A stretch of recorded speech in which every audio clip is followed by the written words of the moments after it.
우리가 이 전압에 대해서 알기 전에 먼저 상식적으로 몇 가지를 좀 알아야 되는데, 일단 우리나라 같은 경우 산업안전보건법에서 안전전압이라는 규정을 채택하고 있습니다. 이거는 뭐 우리나라만 그런 것이 아니라 세계 많은 나라가 다 채택하고 있는데, 다만 전압은 나라마다 조금씩 다르게 되겠고요. 우리나라 같은 경우 30볼트를 안전전압으로 규정하고 있는데, 이러한 안전전압은 왜 규정하냐면 회로의 전격 전압이 일정 수준 이하의 낮은 경우에 설사 그 안에서 뭐 절연 파괴가 된다든가 또는 그 전류가 흐르는 충전부에 사람이 접촉을 한다든가 하더라도 인체에 위험을 주지 않는다.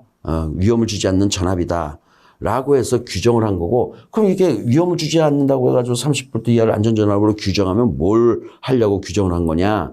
30볼트 이하의 기계기구 또는 전원장치는 특별한 자격이 없어도 다룰 수 있다, 만들 수도 있다, 이런 어떤 그 안전에 대한 통제 때문에 만들게 되는 것입니다. 그러니까 거꾸로 얘기하면 30볼트 이상인 전원장치라든가 기계기구들은 반드시 유자격자가 허락이나 승인에 의해서, 예를 들면 뭐 제조물에 관련된 여러 가지 KS 기준이라든가 이런 규격에 맞추어서 만들고, 또한 승인을 받아서 시중에 판매하고, 접촉하는 사람들은 관련된 자격을 가진 사람이 접촉을 하고 설계를 하고 시공을 하도록 하는 그러한 기준 때문에 이러한 안전전압이라는 것이 정리가 되어 있는 것입니다. 접촉전압이라는 용어를 많이 쓰게 되는데, 접촉전압은 어떤 것이냐. 그래서 이렇게 가로등과 같처럼 어떤 그 금속재 기구가 있을 때에 그 기구가 만약에 누전이 된다 하면 그 누전된 지점은 대지에 대해서 이러한 형태의 전압 분포 곡선을 그리게 됩니다. 무한 원점을 향해서 제로에 점점 가까워지지만 누전된 지점은 아주 높은 전압을 유지하게 됩니다. 물론 만약에 220볼트가 누전됐다 그러면 요 맥시멈 전압은 220볼트가 되겠죠. 220볼트는 맥시멈이고요. 대지의 어떤 토양의 조건에 따라 요 전압은 더 낮아질 수도 있어요.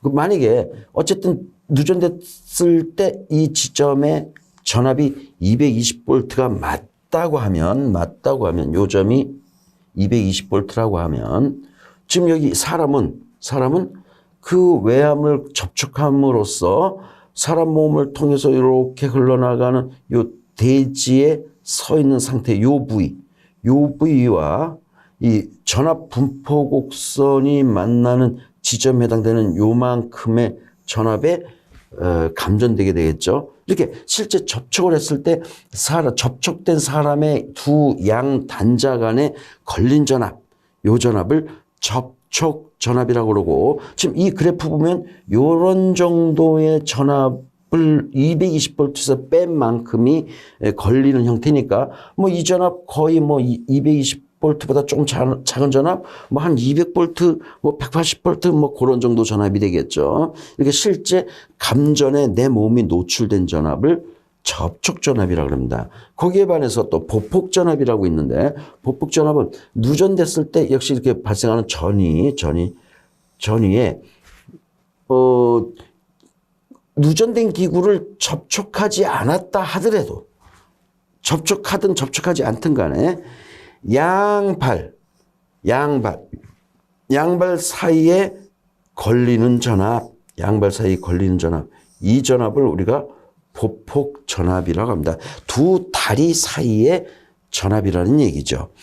주로 고전압일 경우에 이 보폭 전압이 상당히 문제가 돼서 설사 고전압에 관련된 기구가 누전이 되면 꼭 그 누전된 기구에 접촉하지 않다 하더라도 좀 멀리 떨어져 있어도 해필이면 그 대지에 보폭 전위가 급상승하는 바람에 그냥 기계는 저 2, 3m 바깥에서 누전이 됐는데 불구하고 그 기계와 2, 3m 떨어진 지점에 있는 사람이 멀쩡히 서 있다 갑자기 픽 쓰러지는 형태의 감전도 발생합니다.